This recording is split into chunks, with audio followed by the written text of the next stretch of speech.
Hey guys, what's going on? ZeroArmada here. This is patch minute for version 1.00. A lot of crazy stuff has been happening with this patch. Gonna go pretty much down the list. New features, a new comprehensive stat system has been added. Note that these new stats will only show up after completing a match and that these stats are not retroactive. Basically, that means that this new stat system is only recording from this point forward. So any previous information that's been, contained from the previous stat system, that's not going to carry over. You're starting from a new slate, so all your stats are wiped and you're starting from fresh. And kind of a couple key differences from this stat system and a previous stat system. This one's a lot more in depth. You have your typical kill death ratio stat, you have your assists, total CP spent, total accuracy for all your weapons and stuff like that. But it also has in-depth information for every game type and every weapon receiver and every gear slot item that's lethal. So for instance, like I said, there's a category for every single weapon receiver. You can go through it, you can check your accuracy for your assault rifle, you can check your total hipfire accuracy for your assault rifle, you can check your tight aim accuracy for your assault rifle, total headshots for your tight aim for your assault rifle, total headshots for your hipfire for your assault rifle. There's just a lot of stats, a lot of information. It's kind of surprising and kind of mind-boggling to see all the information that they have available for you. And game types, you can check your total matches played for like deathmatch or domination. You can check how much XP you earned, how much CP you earned, stuff like that. Kill streaks, death streaks, just a lot of juicy information. Ultimately, Andy Kipling, one of the lead producers for Blacklight, kind of foreshadowed that there's going to be a stats website or like a leaderboard website in the future, possibly. So you can probably see, a lot of cool things with that, and that's hopefully something down the line that we can look forward to. But definitely I recommend you guys just go check it out. There's just so much information, can't really talk about it all in this video. And then now another new feature that's been added, a new weapon system. The way that the weapon recoil and spread function has been updated. Weapon recoil is considerably less vertical, but slightly more random. However, weapon spread is now more consistent with the gun is pointing. This should ultimately make your shots more predictable and give a more clearly defined relationship between recoil and spread. Recoil and spread values have also been adjusted for all weapons. So basically, in a nutshell, they made Blacklight like CSS. If you've played CSS, Counter-Strike Source, or Counter-Strike Go, and you're familiar with how the weapons behave in those games, each weapon has its own predefined recoil pattern. So for instance, like an AK follows a reverse or a backward 7. An M4 kind of follows like a T shape. And for the most part, they follow their respective recoil patterns, but there's still a lack of precision.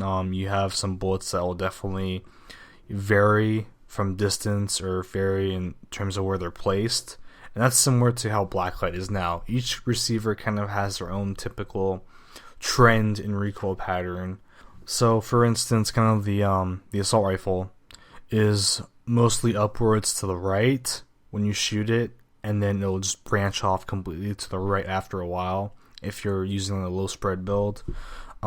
Heavy assault rifle for a medium spread build, it's kind of a 45-degree angle to the right when you shoot it. So that's basically what Blacklight is now. Before, you had randomized spread and recoil. You don't know where your shots are going to hit. You basically have luck of the draw. Hopefully the shots connect. If not, you kind of feel that the hit rate is kind of funky, or you're like, hey, this should have killed the guy. I was like 4 or 5 bullets to their face, and they're still alive and kicking.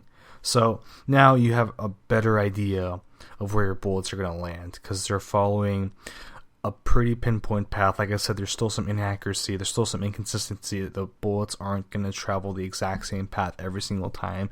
There's still some variation to where they're traveling in terms of a little bit of spread and recoil that kind of adjusts that.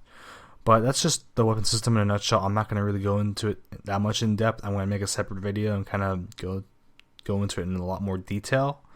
But that's just a typical little association. It's basically the guns behave a lot more like CSS. That's basically the easiest way you can say it. Other new features, spectators can now jump directly into a match that they're spectating as long as there's open slots, and vice versa. A player can go into spectate mode. So kind of helps out. You know, you can spectate a game, you can just jump right in. Simple as that. It's more of a convenience thing. News panel has been updated with a new version. They basically spruced it up, added new graphics and stuff like that. A new premium server mutator has been added to disable changing teams, so people can't join the winning team at the last 5 seconds to be jerks. I'm talking about you, Jared Garrettson, and Rick Leslie. You traitor, you left zombie, so it's your fault. Bots can now be added to premium servers. New GP exclusive chance packs, and the new GP exclusive chance packs, there's 3 of them. There's a 300 GP one, there's a 200 GP variation, and then there's the 100 GP variation. The 100 GP variation, basically, top prize is a digital airplane or the digital camera taunt. You can also get a BSMG or burst SMG as a permanent unlock, and then you have a couple of pre-assorted weapons and gear slots and gear items that you can also win as well. Kind of the garbage stuff, I guess you can say. 200 GP chance pack. You got the random Hard 2 camos, and you got the tactical SMG you can win. Random Hard 2 camos, they're basically camos for the Hard 2, just like they kind of imply. And also with the random Hard 2 camo, you get a matching EXO. I guess people have been coining it as the EXO camos. And that typical camo really just colors your cloth areas, but the EXO camos basically cover the plating, and they color and shade the plating parts of your armor. And there's red, there's blue, there's violet or purple, green, pink, yellow, orange, white. Probably missing a couple, but those are the main ones, and they're pretty cool. Definitely check out some screenshots that are posted on the forums if you want to see them more in depth.